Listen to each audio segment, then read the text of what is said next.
everybody. We had the Rebel out on the weekend. I just kind of put everything in a place where I didn't need to worry about wiring or anything like that, because obviously we still have to do this harness here for the Switch Pros. And well, after putting the bumper back on, everything is back connected and the harness and everything was routed the way it's supposed to. But when I tried to use the fog lights in the front here, they didn't want to work. And I think it's because I didn't disconnect the battery when I disconnected the harness that goes to the bumper. So let's turn on our headlights.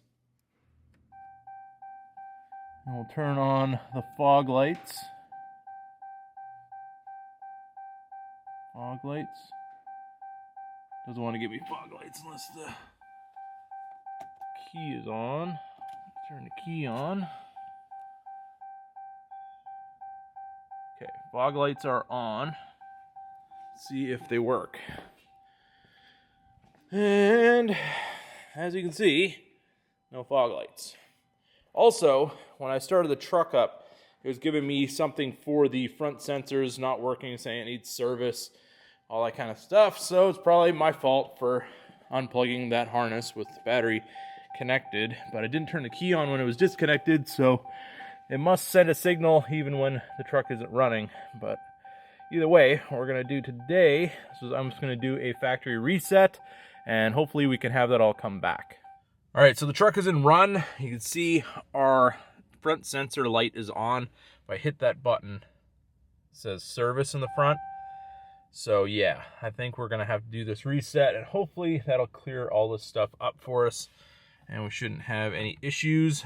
Okay, we're in our audio menu. I do have the DT Taser hooked up on this truck, so if you guys don't have one of those, you won't be able to do it the exact same way. But what we're going to do now is we're going to hold down our left arrow, and I think we have to have the cruise on first. So turn the cruise on, and then I'm going to hold down the left, and I'm going to hit, I think it's resume. It's been a minute. Okay, I was wrong. It's cancel. So you hold down the left arrow and then hit cancel while the cruise is turned on. And you can see it says light show question mark. And we can go into our, oops, I don't want to do that. We want to go through our menu. So to go through our menu, you just got to hold down the left and then hit cancel again. So you can see it says clear CELs. We're just going to keep on going until we get to factory reboot. All right, so it says full reboot. We're going to go into that. And I believe we do that by holding down the left and then hitting resume. Okay, we got our countdown going. We got our reboot about to happen here, and hopefully our lights come back on for us.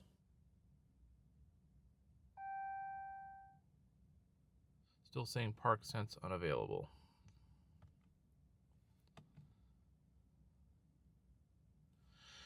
I don't know why it kicked us out like that. Let's try again. Okay, turned off to reset there. It's 19, 17 seconds left. It says park sense unavailable, service required. And then it turns the key off. So I guess it's something else going on here, or it's something that it's not going to let us do. It's going to let this kind of finish its thing. And yeah, I guess put her back up on the lift here and check our wiring. Because, I mean, I figured the harness that I put together seems to be connected properly and everything like that. It's basically, from what I remember, only one harness. So, don't really know how I could have screwed this one up. But I guess we're going to have a little bit of a closer look and see what we got. All right, so under the truck, if we reach up in here, we can find our main harness, which isn't held in very well. This is tiny little plastic kind of little push pin type deal that goes into the frame and falls out pretty easily. So I think what I'm going to do is actually find a way to zip tie this up or hold it in a better way than it is from the factory. But you can see there's this little lock tab right here. You slide that forward, and then we can do this with one hand. You cam this over. All right, so we got our harness apart. There's these two locating tabs here on the bottom. There's no real way to mess this up because they go into these slots right here. And you just kind of put these two together, cam this over, locks all our pins and everything together, push in the lock tab and put it back in its locating position, which is exactly what I did. And I went through, I looked at the harness here on the bumper, make sure nothing was pinched. Everything's nice and out in the open. I don't know, it's kind of dark over here, but you can see everything is in its place. Nothing got pinched. Everything's in great shape. So there's no reason why it shouldn't work. So the next plan of attack here is just going to hook this back up, and then we're just going to have to reset everything by disconnecting the battery and letting all the systems go back to normal, hopefully, and hopefully we should be back in business. And while we've got you guys down here, I'm going to point out something that I noticed. You see this guy right here? It's got this little round part on the top. You can turn it and everything like that. That is our front diff breather. And you can see the frame is right here. That diff breather is right here. It's underneath the oil pan of the truck. Now, this being a Rebel, and if you're going into any kind of water, I mean, if you can imagine, the oil pan on the truck is probably maybe about this level. So if you're going into water that's, you know, that deep, you could definitely get some water going into your differential if you get this breather underwater. I'm not sure if it has any special design that would keep that from happening, but just kind of what I would be thinking, that's probably not the best place for that. And there's no reason why we can't extend this. So I think in the future what I'm going to do is I'm going to route this maybe up in this area here, something like that. A lot of the trucks that I've owned, they do have them, you know, up at the fender level. So I'm not quite sure why this one's so low. But that's something we might have to address here pretty soon.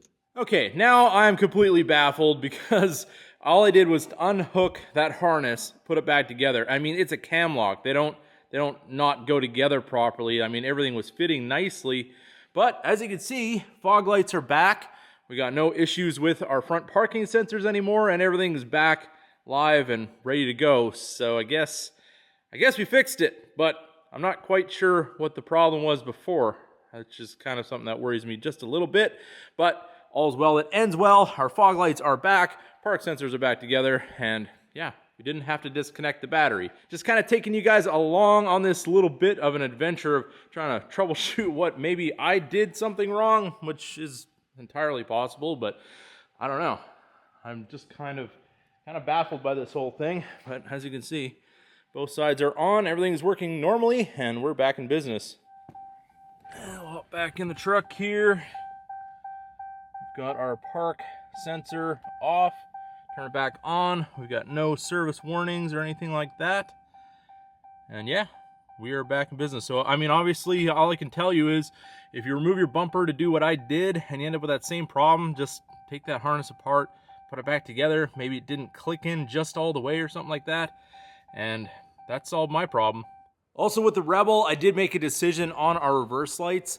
Here is what they look like with the white lights with the covers on. And I think with the white, they do stand out a little bit, but with the black ones, with the black tips, I just kind of think it would look a little bit strange.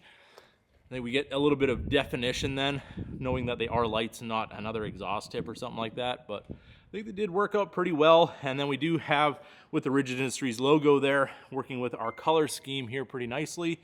And I think it worked out pretty well. Well, that was an easy and kind of unexpected fix for our issue, but it was an issue that I did have, so I wanted to share it with you guys. And I mean, I'm pretty good at fixing these kinds of things, and I didn't think that was going to be the issue. So definitely something I wanted to share with you guys. It was all real time, just kind of taking you guys along. But we did do a little bit of cleanup in the shop. You can see we do have some of the junk. We used to have a lot of wood and everything laying around, scraps from the construction. Still got a little bit over there, but we've got the Dart sitting over here. I've got my 2002 Yamaha Roadstar. It's got a big supercharger on it, all custom paint, everything. Absolutely love this motorcycle. And then up the stairs we go, up to the loft. And I'm really, really glad when I built this pole building, I made it 16-foot ceilings. Because as you can see, we have a full-size door and room to spare. Go inside here, turn on some lights. Over here I have my air stone. This needs to go up onto our little bar area in here.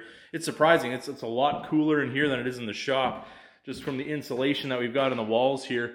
Even just above here, it's not even insulated yet, so I can't imagine once we get all that sealed up, how well this is gonna hold in the heat, the air conditioning, all that kind of stuff. Because last night it was pretty cold, and I mean, with a dark roof on this shop, it gets warm pretty quick. So once we get the ceiling and the insulation in here, that should really help out as well. But yeah, we do have some work to do here, get all this put on with the new rock product. This is kind of what it's going to look like. And it looks a little bit different on the actual product than what it shows here on the box. I don't know if there's just like a dust layer or something that has to come off of that, but yeah, not really a whole lot has happened in here. Pretty much after I had my surgery, it's been the coronavirus, and we just been kind of doing what we can around here, trying to get stuff done on the Rebel, trying to get stuff down in the yard, trying to get the kids to get their schoolwork done, which now is our job because they can't go to school, which is all kinds of fun. Back here, I hope to have a deck one day, just have that out the back here. And then we'll probably have a door that's on the other side of that door out there, just so, you know, we don't have a door inside that's taking up space. You just basically walk through here, open up this door, and then we'd have a door right here that swings outward. And you go out to the deck. We can have the barbecues out there. And I have been throwing around the idea of doing some cooking stuff on the channel. And I really like the barbecue, and I've had some pretty good recipes work out pretty well for me, working on the charcoal and the pellet grill and all that kind of thing. So this space here might be a real good setup for that. We're gonna have some granite countertops and have a sink back there. And then we can kind of give you guys a view of what it's gonna be like. And then we'll have the refrigerator there. And I've got all kinds of signage and whatever as you guys seen downstairs.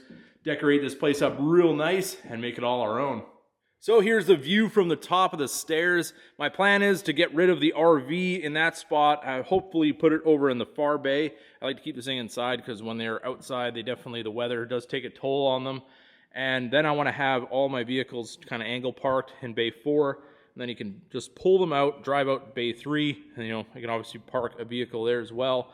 And then maybe in bay 2, we'll get a 4-post lift at some point, which would be nice because then you can lift it up, have it on the locks, drive another vehicle underneath, give you a little bit more storage, and then have a lift that's capable of lifting the dually or something like that. I'm pretty sure my lift would maybe lift my dually, but I think it would be pretty much at its max. And yeah, I don't really want to stress it out too badly. We have had 3/4 ton diesel trucks on it and everything like that, but nothing too crazy with the service body and everything like that. If you guys haven't seen, over in bay 5 here, we do have the lawnmower's actually moved out. We got that one over into the shed. I got the Can-Am over here now.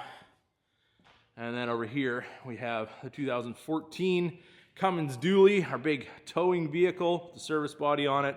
Definitely love this truck. It just doesn't get a whole lot of use because if I'm not towing, I really don't feel the need to actually have to pull the diesel out. But yeah, this thing has 15,000 miles and it's a 2014 and we bought it brand new. And over here we have one of the other projects, the 1995 Ram. This is a V10 2500.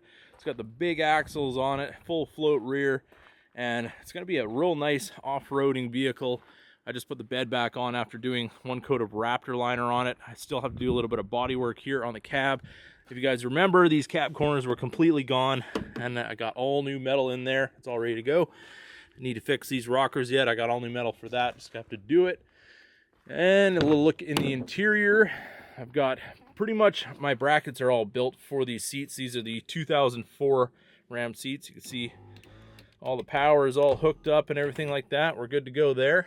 And I do have the dash half ripped apart as well because there's about a million things going on at one time on this truck. So yeah, it's been a bit of a process. I got new carpet for it and I got a new headliner for it. I've got pretty much everything for this vehicle. Just got to put it together and get it rocking and rolling again. I know some of you guys have been asking about it. I still have the bumper taken apart. We do have a winch setup that's going in here and I have to do a little bit of fabrication, get the bumper back on, but I've been stalled on this one for a little while. It's kind of how it goes with projects. You know, you kind of sprint on them and then after a while you just have to take a break and you have to step back and kind of think about what you want to do. And then I end up starting to do stuff on the Rebel, and that's been taking up my time. But that's pretty much just a little walkthrough in the shop with you guys, and I wanted to show you guys what we had going on there with the Rebel and how we're able to fix it, and hopefully it helps some of you guys out there if you're doing the exact same thing. If it can happen to me, it can happen to you, so I definitely wanted to share that. Also, with the thing with the breather on the front diff, I don't know if any of you guys knew that. If you're going in deep water, possibility you might get some water in that diff. You might want to do a little bit of a mod on that. So just wanted to share that with you guys, and I hope you guys enjoyed this video. If you did, don't forget to give it a big thumbs up. If you're new to the channel, hit that subscribe button, and as always, keep that hammer down.